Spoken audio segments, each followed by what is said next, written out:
রাস্তাঘাটে কোনো চায়ের দোকানে দাঁড়ালে কিংবা স্টেশনের পাশের কোনো চায়ের দোকান কিংবা কোনো পরোটাওয়ালা কাকুর দোকানে গেলেই একটা ছোট্ট বাচ্চাকে দেখতে পেতেন না? সে বাসনটা মুছে দিচ্ছে, আপনার পরোটার পাশে এক টুকরো পেঁয়াজ কুচি নিয়ে আসছে। আপনি প্রশ্ন করতেন, ভাই তুমি পড়াশোনা ছেড়ে কি করছো? এই প্রত্যেক দৃশ্য আমরা দেখতে দেখতে বড় হয়েছি বাম জমানায়।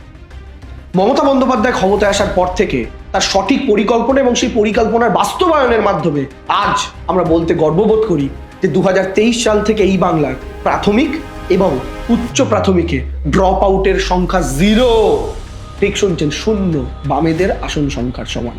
এবং আমি আপনাদের একটা কথা বলি, এই যে ড্রপ আউট রেট 0 হয়ে গেল, কেন হলো বলুন তো? এমনি এমনি হয়ে যায়? হয় না।